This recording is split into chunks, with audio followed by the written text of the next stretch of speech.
BSNL का मतलब होता है भाई साहब नहीं लगेगा। अरे भाई साहब नहीं लगेगा तो आप मुझे बताइए कि जियो धन धनाधन कैसे करेगा? यह सवाल आज इस देश। प्राइवेटाइजेशन ऑफ प्रॉफिट और सोशलाइजेशन ऑफ लॉस। फायदा होगा तो अदानी का और नुकसान होगा तो एलआईसी का। ये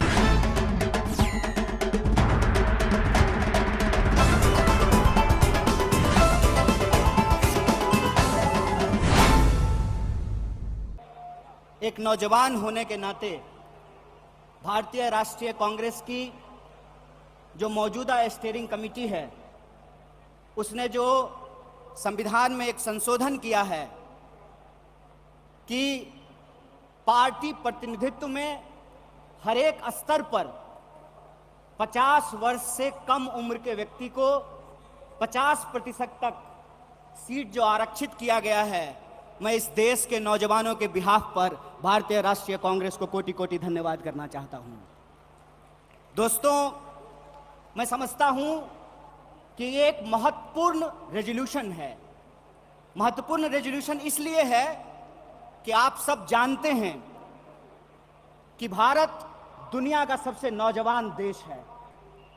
दुनिया का हर 5वां नौजवान कोई ना कोई भारतीय है। ऐसे वक्त में देश की दशा क्या होगी, देश की राजनीति क्या होगी, समाज का स्वरूप क्या होगा और हमारे आने वाले भविष्य का मुस्तकबिल क्या होगा, इसको इस देश का नौजवान तय करेंगे। कांग्रेस पार्टी ने इस बदलाव को महसूस किया है, उसके लिए हम अपने वरिष्ठ नेतृत्व को बहुत बहुत धन्यवाद देना चाहते हैं। दोस्तों, आज जब रायपुर में देश की सबसे पुरानी पार्टी उसका 50वां महाधिवेशन हो रहा है तो हमारे सामने कुछ महत्वपूर्ण सवाल हैं और उन्हीं महत्वपूर्ण सवालों पर चर्चा करने के लिए यह हमारा डिस्कशन हो रहा है, यह प्लेनरी सेशन हो रहा है। और यहां मैं आपके बीच मौजूद हूं हमारे देश के इकोनॉमिक, आर्थिक और राजनीतिक रेजोल्यूशन क्या होना चाहिए उसके संबंध में कुछ बातें रखने के लिए। सबसे पहली बात तो हमको यह समझना चाहिए, देश की अर्थव्यवस्था देश के लोगों को नजरअंदाज करके नहीं चल सकती है। कोई भी ऐसी आर्थिक नीति जिसमें देश के लोगों को नजरअंदाज किया गया है, वो आर्थिक नीति देश की आर्थिक नीति नहीं हो सकती है।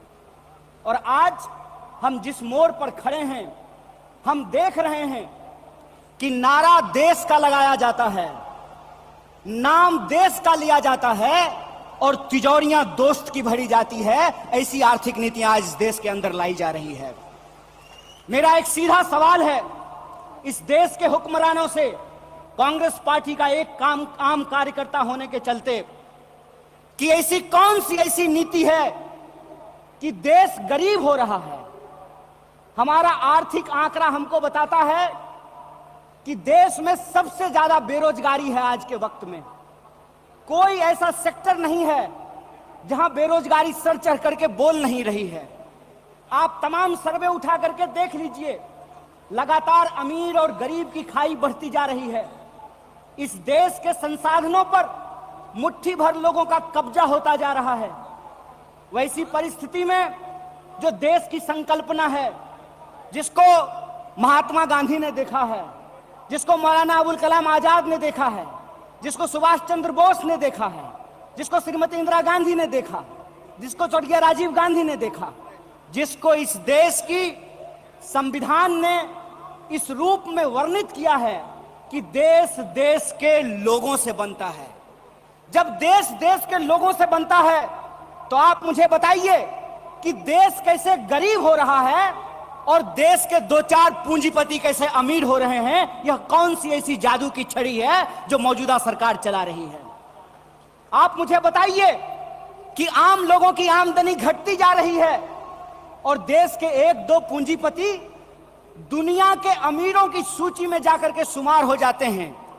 मैं यहां यह बात स्पष्ट कर देना चाहता हूं, हमारी पार्टी अमीरों के खिलाफ नहीं है, हमारी पार्टी पूंजीपतियों के खिलाफ नहीं है, हमारी पार्टी उद्योग धंधों के खिलाफ नहीं है, हमारी पार्टी उद्योगपतियों के खिलाफ नहीं है, लेकिन हम ऐसा देश नहीं चाहते हैं जहां आम लोगों के पास रोटी नहीं हो और प्रधानमंत्री के पास चलने के लिए 8,500 करोड़ का विमान हो। हम ऐसा देश नहीं चाहते हैं कि इस देश के आम लोगों के हाथ में शिक्षा नहीं हो, कलम नहीं हो, स्लेट नहीं हो, कंप्यूटर नहीं हो, मोबाइल नहीं हो, और इस देश की जो सरकारी संपत्तियां हैं, बीएसएनएल के बारे में क्या कहा गया? बीएसएनएल के बारे में कहा गया बीएसएनएल का मतलब होता है भाई साहब नहीं लगेगा। अरे भाई साहब नहीं लगेगा तो आप मुझे बताइए कि जियो धन धनाधन कैसे करेगा? यह सवाल आज इस देश के सामने खड़ा है। सरकार क्या करेगी? यह सवाल मैं पूछना चाहता हूं इस देश के नीति निर्माताओं से कि अगर एयर इंडिया नहीं होगा, जब देश में नहीं होगा एयर इंडिया, तो आप बताइए क्या करेंगे ज्योतिरादित्य सिंधिया? जब एयर इंडिया नहीं होगा, जब रेलवे नहीं होगा, जब बीएसएनएल नहीं होगा, तो मैं कहता हूं कि इस देश में मंत्री की क्या जरूरत है? जब देश में जनता नहीं होगी तो फिर इस देश में सरकार की क्या जरूरत है? जब देश में स्कूल नहीं होगा, अस्पताल नहीं होंगे, सड़कें नहीं होंगी, तो आप मुझे बताइए कि फिर संसद की क्या जरूरत है? इस देश की जो पूरी की पूरी संकल्पना है, उस संकल्पना को आज एक बार फिर से कांग्रेस के राष्ट्रीय महाधिवेशन में पुनर्विचारित करने की जरूरत है। देश का मतलब होता है देश में रहने वाले लोग। डीडी नेशनल पर एक कार्यक्रम आया करता था, नेहरू जी की किताब है discovery of India. Discovery of India के एपिसोड में नेहरू जी आम लोगों से पूछते हैं कि बताइए कौन है भारत माता?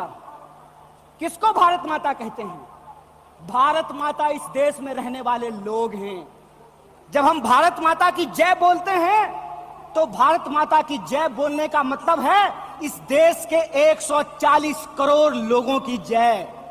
और 140 करोड़ लोगों की जय का मतलब है कि 140 करोड़ लोगों के हाथ में पढ़ाई हो, 140 करोड़ लोगों के हाथ में काम हो, 140 करोड़ लोगों के लिए रोजगार की व्यवस्था हो, 140 करोड़ लोगों के लिए इलाज की व्यवस्था हो, 140 करोड़ लोगों के लिए चलने के लिए सड़कें हो, गाड़ियां हो, रेलवे हो, हवाई जहाज हो। और आपने देखा कि देश में कुछ लोग लोकतंत्र को अपनी बपौती समझ लिए हैं। अभी जब मैं हवाई जहाज की बात कर रहा था तो मुझे दिल्ली एयरपोर्ट याद आ गया। दिल्ली एयरपोर्ट पे भारी जो है सिक्योरिटी फोर्स आई थी हमारे एक नेता को गिरफ्तार करने के लिए। तो मैं दिल्ली में बैठे हुए हुक्मरानों को इस महाधिवेशन के माध्यम से कहना चाहता हूं, आपको मालूम नहीं है भारतीय राष्ट्रीय कांग्रेस का इतिहास। आपके पुरखों ने जिन अंग्रेजों की चापलूसी की थी, उन अंग्रेजों से लड़ करके हमने इस देश को आजादी दिलाई। इस बात को याद रखिएगा। ना आपके जेल से डरेंगे, ना आपके मुकदमे से डरेंगे, ना आपकी लाठियों से डरेंगे, ना आपकी गोलियों से डरेंगे। भारतीय राष्ट्रीय कांग्रेस इस देश की पार्टी है और इस देश के हकूक के लिए लड़ती रहेगी। इस बात को याद रखिएगा। और आज के समय में जो आर्थिक लूट की नीतियां चल रही हैं कि प्राइवेटाइजेशन ऑफ प्रॉफिट और सोशलाइजेशन ऑफ लॉस, फायदा होगा तो अदानी का और नुकसान होगा तो एलआईसी का, ये हम नहीं चलने देंगे। इस बात को आप याद रखिएगा। फायदा होगा तो प्रधानमंत्री जी के दोस्त का और नुकसान होगा तो इस देश के आम लोगों का पैसा जो एसबीआई में पड़ा हुआ है उसका, ये हम नहीं चलने देंगे। इस बात को याद रखिएगा। इसीलिए हमारा पॉलिटिकल और इकोनॉमिक रेजोल्यूशन ये है कि भारतीय राष्ट्रीय कांग्रेस इंडियन कॉन्स्टिट्यूशन का सेफ गार्ड है। हम इंडियन कॉन्स्टिट्यूशन के पहरेदार हैं, हम इंडियन कॉन्स्टिट्यूशन के असली चौकीदार हैं। इस बात को याद रखिएगा। और इंडियन कॉन्स्टिट्यूशन इस बात को रिजॉल्व करता है, we the people of India. और यह जो we the people of India है, इसमें इस देश में रहने वाले वो तमाम लोग, चाहे हिंदू हो, मुसलमान हो, सिख हो, ईसाई हो, जैन हो, पारसी हो, बुद्धिस्ट हो, या वैसे भी लोग जो किसी धर्म को नहीं मानते हैं, वो सब भारत के लोग हैं और उनके हकूक के लिए, उनके अधिकार के लिए, कल्याणकारी राज्य की अवधारणा को बचाए रखने के लिए भारतीय राष्ट्रीय कांग्रेस संघर्ष करेगी। और यही जो पॉलिटिकल रेजोल्यूशन है कि हम देश के लोगों के बुनियादी सवालों के लिए रोजी रोटी, कपड़ा, मकान, शिक्षा, स्वास्थ्य, सड़क, बिजली, पानी और इस देश के संविधान के लिए संघर्ष करते रहेंगे। इसी आशा और उम्मीद के साथ आप तमाम सम्मानित मंच और आप तमाम प्रतिनिधियों का एक बार पुनः स्वागत करते अपनी बात को खत्म करूंगा। शुक्रिया। इनकलाब जिंदाबाद। जय हिंद, जय भारत, जय कांग्रेस।